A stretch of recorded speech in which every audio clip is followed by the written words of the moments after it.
Welcome everybody to our distinguished webinar series in artificial intelligence and cybersecurity. Today's talk is on cybersecurity for smart mobility solutions, featuring Dr. TanushreeRoy, assistant professor of mechanical engineering at Texas Tech University. Dr. Roy completed her Ph.D. in mechanical engineering from the Pennsylvania State University in 2022. She also received her master's degree in mathematics from the University of Central Florida in 2015, and her master's degree in electrical engineering with specialization in control systems from the Indian Institute of Engineering, Science and Technology at Shibpur, India in 2011. Between 2011 and 2013, she worked as a research consultant for Indian Institute of Technology, Kharagpur, in collaboration with Texas Instruments. Her current research interests include control theory, machine learning, and human behavior theory with applications to transport and energy. Dr. Roy, it's a pleasure to have you contribute to our webinar. And with that, the floor is yours. So I grew up in a very heavily populated urban city from the eastern part of India, and it is called Kolkata. And seeing the challenges of living in a large city, that really motivated my interest in this area. And even though Calcutta is really heavily populated, it somehow pales in comparison to some of the even heavily populated cities of the world. To give you an example, Tokyo has a whopping 37 million people living currently. Shanghai has 26 million. And another city in India, which is New Delhi, has 29 million, and Sao Paulo has 22 million people living currently. And this data is no way cherry-picked. And if you look at the United Nations 2018 World Urbanization Report, we will see that they predict by 2050 more than half of the world's population will be living in the urban areas. So this begs the question, looking at this trend, what do we do to ensure that all the resources are efficiently distributed? How can we facilitate more sustainable practices? And lastly, how do we ensure that that all the citizens have a equitable quality of life? And one of the solutions seems to be merging the cyber and physical systems together. And what it implies is better automation and more connectivity. Now, these added connectivity can have an impact on the system in terms of increased complexity, as well as these complexity can also bring in new direction along which the system can be attacked, so the system can become vulnerable. And we are seeing these more and more as we see the different cyber attacks that has been happening on the critical infrastructure. For example, the oil pipeline attack or the water treatment plant attack a couple of years ago. And for me, I'm specifically interested in the challenges and the risks that are involved in introducing the smart mobility systems. For example, there can be several undesired outcomes where an adversary can create unnecessary congestion in traffic using smart vehicles. We are seeing an increased amount of vehicle theft or more smarter kind of vehicles. And a couple of years ago, we saw this, an example of a person carrying 100 cell phones on a cart. And what it did, that the traffic reporting services started to report that there is a congestion in that street because it looked like 100 cars are stuck on that road. So we can see how easily these systems can be fooled by feeding in wrong kind of data. And from the energy side of things, again, if somebody can implement adversarial charging, discharging policies in electric vehicle, that can cause energy drain in the vehicle itself.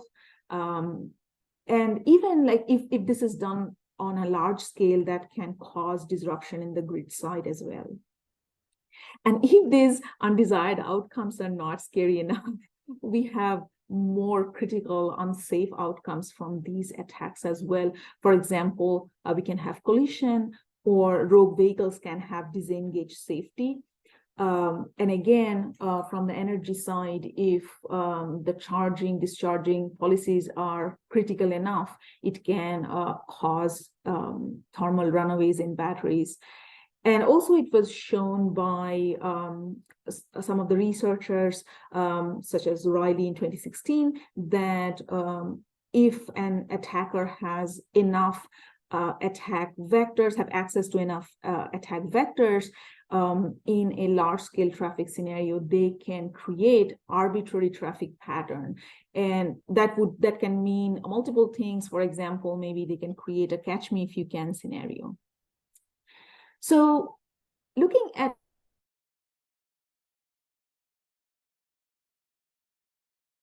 these systems, and most of the time when we look at cyber systems, the safeguarding implies working on authentication, access control, confidentiality, and data integrity. While from the physical side, when we talk about safeguarding, we talk about safeguarding the system output, the control action, and we want a tamper-free measurement. Now, if we have to combine these together, if we want to integrate them into a cyber physical system, we can borrow the safeguarding aspects of both and talk about how can we safeguard these cyber physical systems against actuations which are incompatible with the desired physical output, and also intelligently crafted anomalies in the system. How can we avoid denial of access to system? And lastly, avoid eavesdropping on system measurement and also user data related to those infrastructure. Now, the different steps towards resilience from the system theoretic point of view for the cyber physical system has 7 steps. And it starts with accurate modeling of the system. And of course, the second one is detecting these kind of cyber attacks in the system. And once we have detected it, the next task is to characterize it. So what kind of attack is that? Is that a replay attack? Is it a stealthy attack? Things of that nature. And once we have characterized, the next question or the parallel question is, can we isolate from where this attack is originating? And also, can we estimate its impact on the system? Now, after all this detection estimation has been done, one of the major steps in resilience is, can we recover from that attack? And once we recover, we need to rethink our approach and go to the drawing board and redesign the system so that that attack or those kind of attack vectors do not impact us in the future. And again, once we redesign the system, we go back to modeling, and those steps continue. So in this talk, I will focus on these 3 aspects, or these 3 steps in the resilience process. So we'll talk about detection, isolation, and lastly, recovery. And I will present these in these 3 settings. So we'll talk about flow level security of traffic. And in this, we have many a large number of vehicles in the problem. You can think of like a highway or even a larger system or network of traffic roads. And here we do not consider individual vehicles because that would be computationally very expensive. Instead, what we look at is the aggregated traffic flow or the traffic density of the traffic. And the next problem, we look a little bit zoomed in, and we look at a platoon of vehicles which are connected to one another. And in the third problem, I will zoom in more and look at a specific vehicle and talk about the security concerns within intra-vehicle scenario.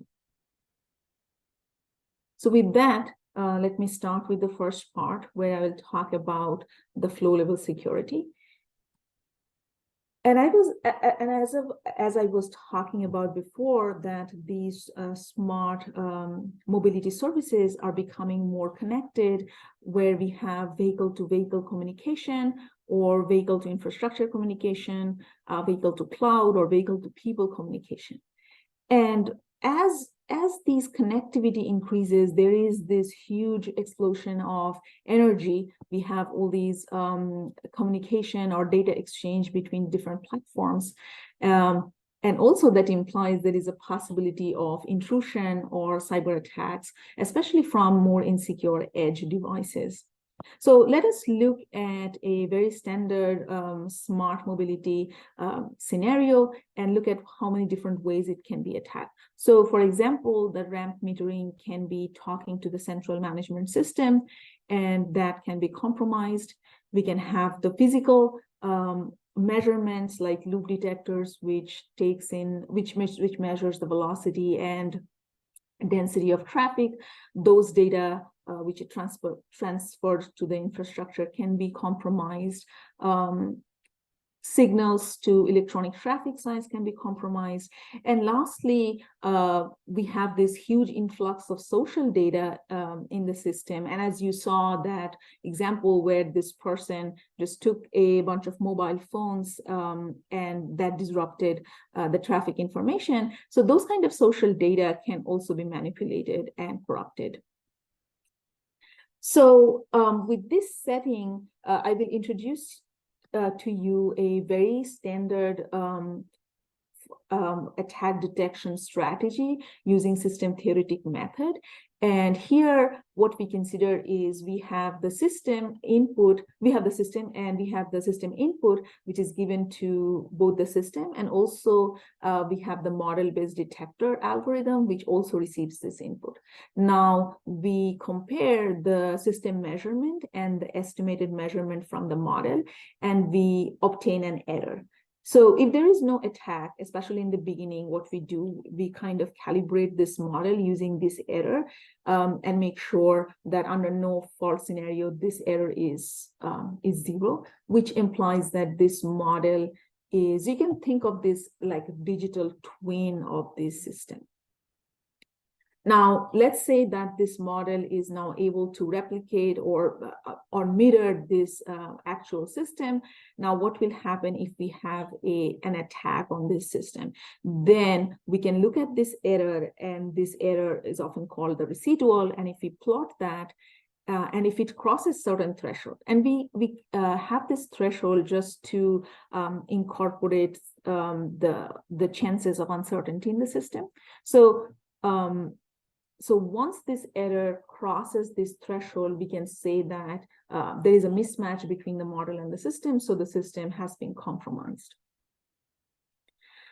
Now, there can be scenarios where the measurement can also be corrupted. Now, there are different. So there are some situations where this strategy that we have in front of us will not work. So if both of these system and measurements are corrupted, then the detection algorithm cannot detect the attack. And which makes sense, because any kind of security algorithm is heavily dependent on the measurement of the system. So if the measurement is corrupted, then of course we cannot make correct judgment about the state of the system. So under this scenario, the general idea is to have redundancies in measurement. So we can have a second pair of measurement in the system, and if that is not corrupted, we can have these two different detectors, and we can compare between the residual of these detectors to make an attack decision. So for example, if the filter one is not showing that there is an attack, so it's below the threshold, it is low, while filter 2 shows it's high, we will say that there is an attack. So if either of them is high, we will say there is an attack, and if both of them are low, then we say there is no attack. So taking this very crude concept, let us see how we can incorporate this in our algorithm. So in our algorithm, we have this traffic scenario where we have the physical data going to the physical data-based filter, and we have the social data, which goes to the social database filter. And one of the issues here is that the physical data and the physical model, all of those are macroscopic level or in distributed parameters in terms of partial differential equations. However, this data that is generated is for a single vehicle. So there is this concern about how do we fuse these two kind of macro data.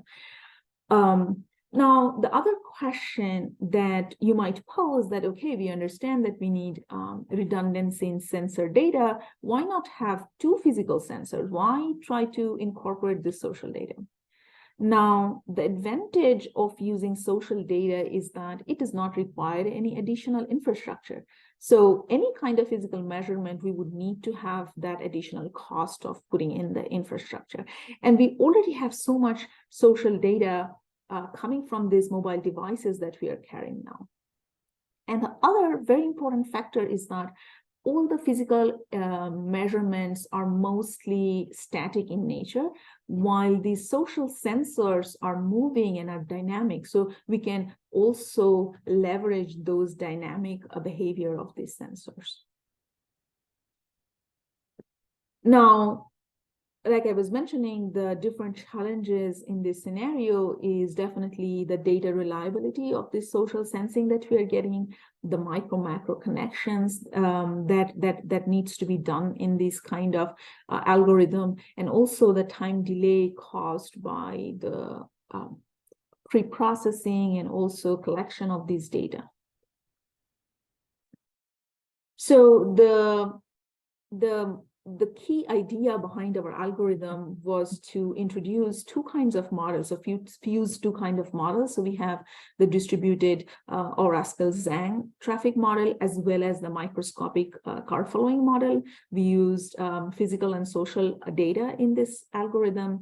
We use partial differential equation-based filters for the two filters that we shown, and also use natural language processing and long short-term memory-based neural networks, especially for the social informatics part. So looking at that data reliability factor that I was talking about, we devised this solution where the social media data at first goes through a fake social data isolator, which is based on this LSTM neural network.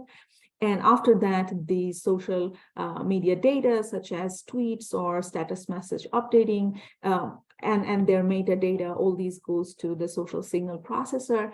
And here we use natural language processing to extract traffic information. We also take GPS data simultaneously, and we use that and we extract the relevant traffic information from the social data and then pass it on to the signal, the residual generator, the error generator part of the social database filter.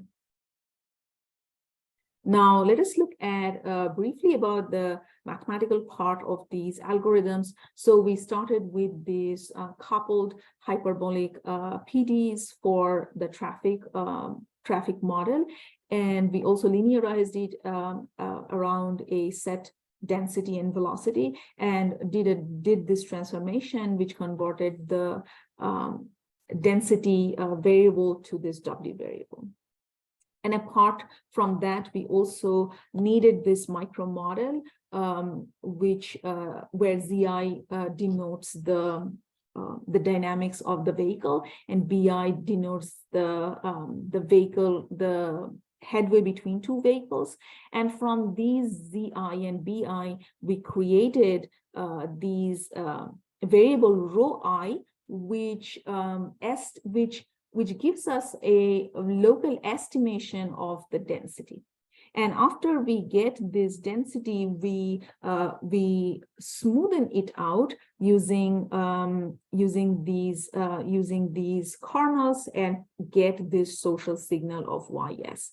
And in comparison, the YP is just the macro measurement from the system.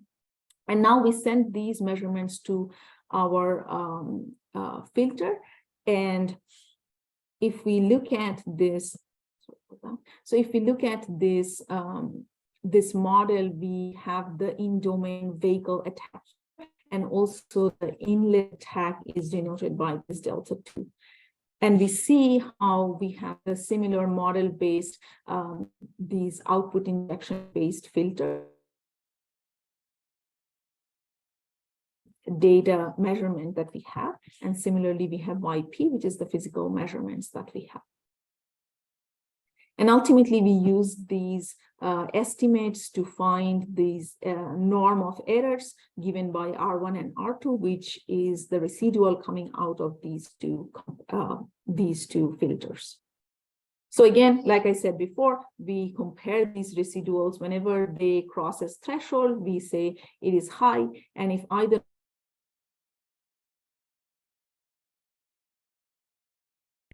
now, let us look at how this algorithm performed under different kinds of attacks. So the first one that we did was a widespread disruptive attack where where the ramp metering was compromised, and we saw that both the social and the physical residual cross threshold, which implies that, of course, there is an attack. And similarly, we did another experiment where in the simulation, we have this rogue vehicle in the traffic stream, and we see that the social residual crossed the threshold, while the physical residual did not respond to that change in dynamics because of the rogue vehicle. And this gives us the idea that if we had just used this one kind of sensing, which is the physical sensing, and which is most often done in traffic, then we would have completely missed this attack, or these might have been detected very later in the attack process. So that gives us the that motivates us to use these kind of social signal as an added measurement to ensure better security for these traffic systems. Now, let us go from that flow level to a platoon level and see if the system theoretic approach is fair enough in these kind of a lower, or in a more micro level of traffic. Now, these platoon formation using connected adaptive cruise control is becoming more and more lucrative for many industries. And these are driven by the fact that we can have greater throughput in the traffic. There is also attenuation of traffic, different kinds of traffic disturbances within the platoon and also in the whole traffic flow as a whole. We can also increase fuel efficiency by reducing more stop-go traffic, as well as, for example, in truck platooning, it has been shown that by changing the air friction, by moving in very close formation in the platoon, we can achieve great fuel efficiency, and also we can have reduced travel time. Now.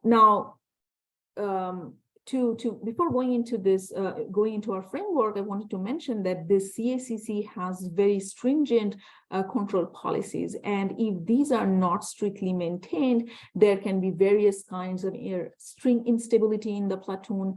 There can be a risk of collision, as well as risk for CACC disengagement as well. So now if we look at this, let's say a platoon of 3 cars driving under urban scenario, so it has lower velocity and higher gap between vehicles. Now, if it is under attack and it is not running with correct control policy, one situation can be the vehicles can come really close to one another and have risk of collision. And similarly, let's say if it is in a highway scenario, and again, running under CACC, and if it is corrupted and it starts to have more gaps in between vehicles, it can risk the situation of platoon disengagement. And this again happens because of very small errors in the beginning of the platoon gets really amplified as due to string instability as in more following cars. Now, under this scenario, let me talk about the problem setup in our case. So we have a leader vehicle, which is traveling and is changing its driving pattern as it is moving under different driving scenario. So if the leader vehicle is followed by a platoon of vehicles, and the position information from the leader and also the following vehicles are taken in by the global navigational satellite system and is communicated to the infrastructure. The infrastructure takes the leader vehicle data, makes a decision about the driving pattern, and also dictates which policy the platoon will drive on. And this information is communicated through the roadside units, and then they are communicated to the onboard units of the vehicle through the V2I communication. Now let us look at what are the different ways these platoon formation can be disrupted. So we can have the communication between the vehicle and the infrastructure being corrupted, so the vehicle will run with incorrect mode. We can have disrupted communication between two vehicles, which will be the V2V attack, and we can have combination of both. So this constitutes the V2I attack between the RSU and the vehicle. We can have V2V attack, and this is the V2X attack where we have the combination of both. Now, if our objective is to detect this cyber attack, what are the challenges? So one of the main challenges that we faced was the upstream error propagation in the algorithm itself. We also wanted to focus on isolating the V2I attack because this kind of attack is a more it's more threatening because the infrastructure has all kinds of information, user information and such. So if it's a V2V attack, of course there is some consequences, but if it is V2I, it's a really compromising scenario. And the last one is we wanted to have constraint on the performance of this algorithm. So let us very quickly look at the closed loop dynamics of this model. So we have zeta I, which is where I is the vehicle number, and zeta I is the ith vehicle. The zeta I minus 1 is the preceding vehicle state, and this term represents the desired headway of the ith vehicle. Now here, the variable alpha represents the mode of travel that has been communicated by the RSU to the vehicle. So theta represents the communication between the two vehicles. So now we can see that this term with alpha here represents the V2I attack. The term with theta represents V2V attack, and the term which has both theta alpha has the components of both attacks and represents the V2X attack. And we also considered an uncertainty in the system. Now, let's look at the setup. So we have this global navigational system giving positional and velocity data to the supervisory controller, which dictates the policy to the platoon. And the supervisory controller also gives this information to the bank of detectors, and each of these detectors is corresponding to each vehicle in the system. Now, if there is a V2X flag for any of these detectors, that corresponding V2I isolator bank is activated. activated. And if there is a V2I attack in the system, that flag is also generated. But if there is a V2V attack, it is not generated.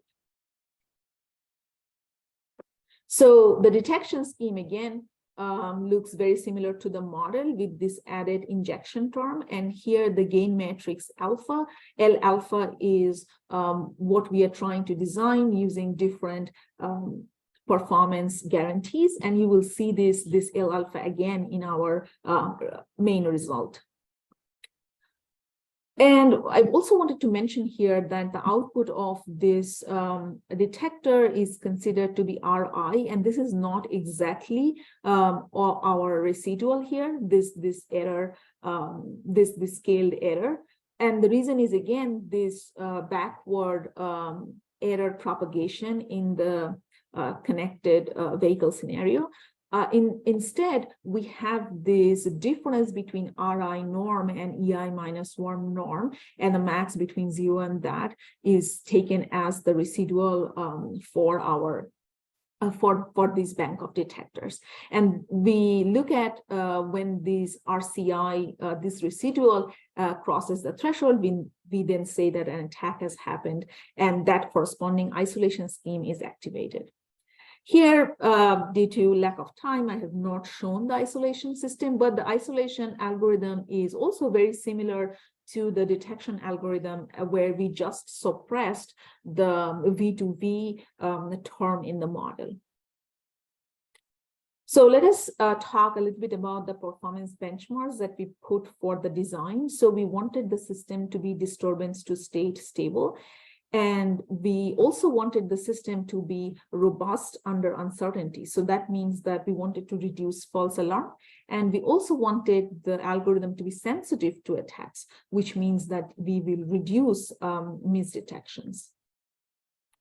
Now, if we look at the LMI constraint for our design, we wanted to design L alpha such that it maximizes this term here under the constraints, which has these matrices chi alpha, D alpha 1, and D alpha 2 containing this matrix L alpha.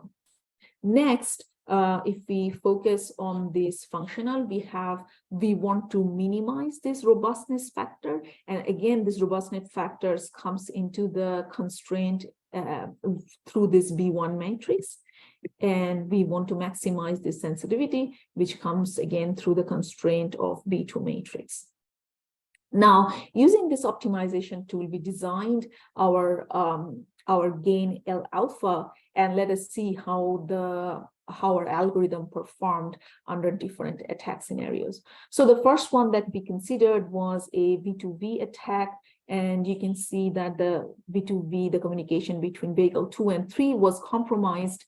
And we can see that the residual here has crossed threshold, and that implies that there is a V2V or V2I attack.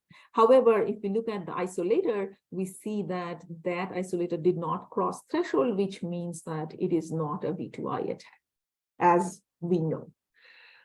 So next, let's look at a scenario where we have a V2I attack scenario. And again, here we see after the attack, the gap became too large and the platoon disengaged from the rest of the platoon after vehicle 8, with vehicle 8 and afterwards, all of those disengaged from the platoon formation. And here we see that both the detection scheme and the isolation scheme both crosses threshold, showing that there is a V2I attack in this formation. And lastly, I want to show you a simulation where we have both the attacks. So we have the third vehicle with V2V attack, and again, the 8th vehicle with V2I attack. And you can see that the residual crosses threshold for both the vehicles. However, the isolation residual only crosses for the 8th vehicle, showing only the 8th vehicle has V2I attack and not V2V. So at this level of platoon formation, we can see how we can use our system theoretic tools to not only do detection, but also do isolation and understand where from our attack is, and make sure that we are not compromised severely, and so that we can have more directed efforts towards mitigation of the attack. Now, let me try to convince you even more. So let's go to the single vehicle level and talk about its security. And if you have never seen this before, you might be amazed by looking at how many different attack vectors are present in a smart vehicle and a smart electric vehicle. So we can have the charging infrastructure attacks, we can have electric vehicle attacks, we can have CAN bus attacks, and oftentimes they can also be related. So if one of the attack is done, then it can also creep into some other forms of attacks as well. And this is the Toyota RAV4 CAN network, and you can see how the headlight is connected to the door control, to the smart key, and again through the gateway you can also control. You have also access to engine control. You have access to batteries. And on my right here you see a CAN injection device, and you can actually buy this kind of device from not so reputable websites, and they sell these devices within Bluetooth speakers, and the adversaries or people can use it for malicious ways to control smart vehicles. So now, what are the outcomes that can happen? So like I was saying in the beginning of my presentation, this can cause range anxiety if the battery is leaking current, for example, or if the charging policy has been corrupted, then it can have maybe very fast charging, have lithium plating, and degradation of the battery health. They can also mess with the battery management systems and can create poor thermal management for batteries, which again can cause like various devastating outcomes. For example, explosion of battery, ejection of very toxic material from the batteries for the vehicle. Now, so my objective for this project was to make sure that these kind of poor thermal management can be avoided using more smarter control or more resilient control. So let's say we have this battery system where we have these two coolants flow, U1 and U2, from the sides of the battery, and this is powering a vehicle. So this charging current or charging discharging current is I. And this can be modeled using the partial differential equation, where the delta xt is the additional heat generated by an adversarial tampering. Now, if we can, so in these boundary conditions, we have these coolant input U1 and U2, and if we can control this coolant flow in not only to ensure stability, but also to ensure safety of this vehicle, then we can have certain resilience for this added corruption in the system. So let's start with a very simple kind of control. Let's have a state feedback control. But again, the design will be based on two criteria, not only the stability part, which you might have seen before, but with also some safety criteria. Now, I will take a very toy example, and let's say in this battery, we take two temperatures, so T1 and T2, and I say that this circle is a safe set of temperatures for these for this battery, and if it is more than that, then we are in the unsafe territory. Now, our objective is that if we start within this safe set, then we want to stay as far away as possible from this boundary of unsafe set. So we have not only the stability criteria, but to remain away from the unsafe criteria, which is again the safety criteria for us. And even though I cannot represent the whole distributed temperature that we are considering here, but you can think that these two temperatures can be extended to a more spatial norm-based matrix, which is very similar to what we have here. So again, we can have a distance matrix TU, which is the difference between A squared, where A comes from this unsafe set, and this norm of this temperature. So we want this temperature matrix to be greater. So we want this distance to be greater than from what it started with. However, you see that this minus sign with this additional attack from the adversary can actually ruin our objective. So what we want here is to design such that for a bounded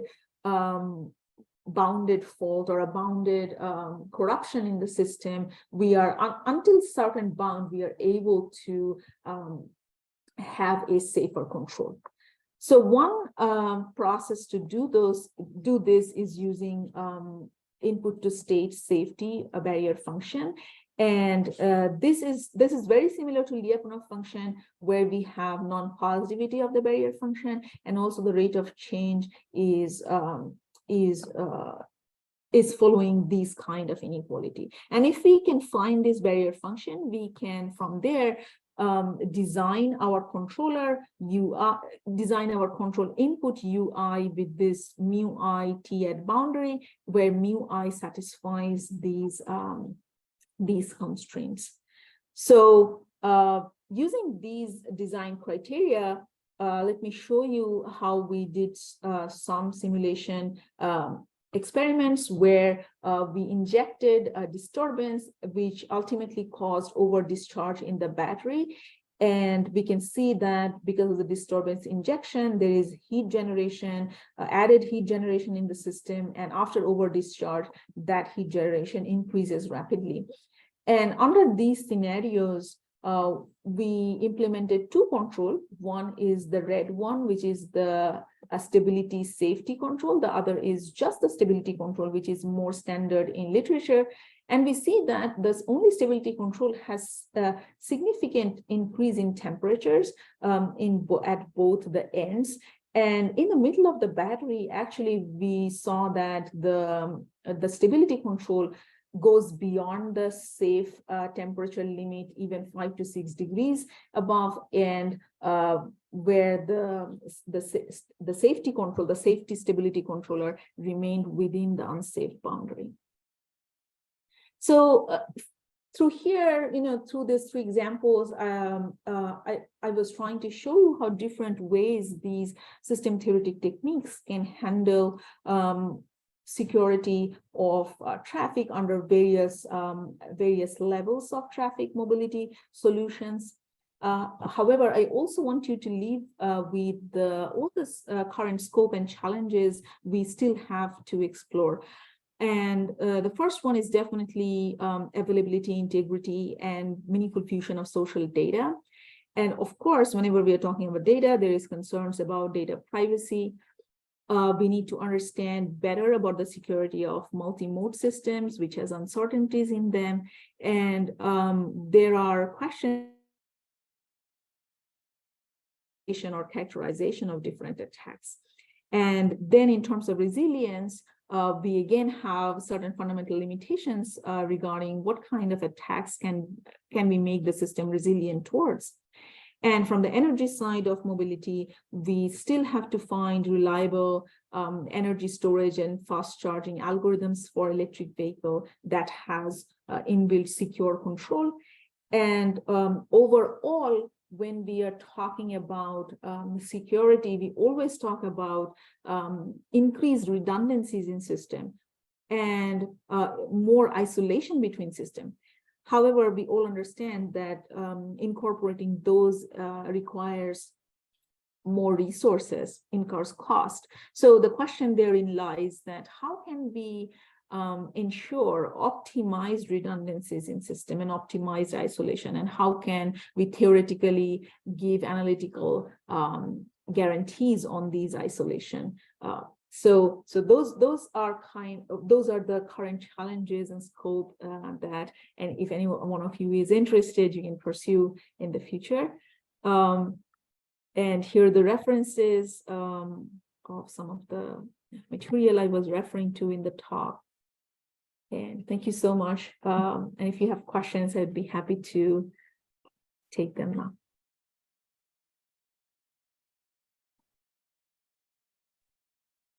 Thanks, Dr. Roy.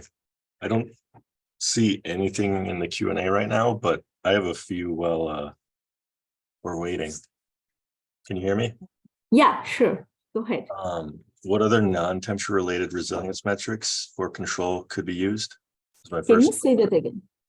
What other non-temperature related resilience metrics for control could be used? Yes, so the temperature is one side of the battery, but definitely we can think about charging protocols, like how can we have resilient charging? For example, if there is an adversary who is trying to charge the system very fast, what can we do? Can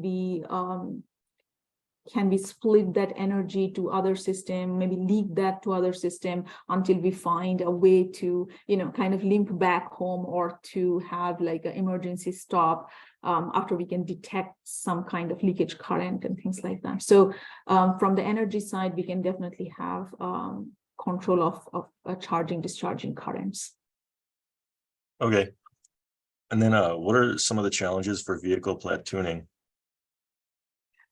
Yes, so even though I have not touched upon the control side, I was mainly focusing on the security side, but that is true that platooning still has, even though are already trying to implement these in vehicles, but there are still certain concerns in terms of how robust this string stability is. And there has been some experiments which showed that sometimes for very weird reasons, we will see disengagement out of nowhere. So those kind of issues do appear, especially because of sometimes like the time delays and latencies in the system. We can have everything in pen and paper, looks perfect, because these policies are so stringent. Sometimes some unscoped uncertainties can really throw off the system stability there. Okay. Do you have access to real world data, or is most of your data simulated? So far, most of my data has been simulated, but we are trying to do more experiments here at Tech. We already have a driving simulator, and also we have autonomous vehicle, and we are trying to do some experiments on energy efficiency combined with the security side of things. But so far, it's mostly computational work. Okay. And then my final question is, in what ways do you see machine learning playing a role in vehicular security? Sure. So I think one of the aspect can be if there is if there are challenges in modeling certain behavior, because a lot of time we face there. So most of the times the anomalies that I said was can be both false and cyber attacks. So they can be just any anomaly in the system. So and it's very difficult to model these differences. So I think there is this possibility of using machine learning to really segregate between when the system is just breaking down, or is it breaking down because of influence of an adversary. In that way, we can use certain statistical information from the system output to make those distinctions. So anywhere where there is a difficulty in modeling, definitely machine learning can come in. But I also believe that system theoretic tools are very powerful. So once we have that understanding from machine learning, we might want to consider always going back to analytical formulation, take that understanding and what do we know? How do we progress? How do we push that boundary of, oh, we did not know how to do that analytically? So I believe that there should be a parallel push to do machine learning as well as the analytical side of these. Okay, thank you. And then I see we have one question in the Q&A. I'm not entirely sure how to interpret this, but are the PDFs available? Oh, I think they're referring to the slides. They are? Okay. Yeah. I know our videos are doing. I don't think we make the PDFs available. Actually, it's at Dr. Roy's discretion now. Dr. Roy, if you could Oh, share okay. the presentation slides, I mean, we'll be grateful for that if you're okay with it. Yeah, sure. I can do that. I did not know like what is the Sure. general strategy. Yeah, I can do that. I can send it to Prakash. Okay, that looks like all the questions. Nirup, did you have any? No, I think I'm clear from my end. Thank you. Okay, thank you, Dr. Roy. You'll be receiving a plaque and a certificate of appreciation signed by our dean for contributing to our webinar. So we'll be in touch. Sure. Thank you so much, Emerson, for all the questions. Great questions there. Yep. You guys have a good day. Thank you. Have a good day.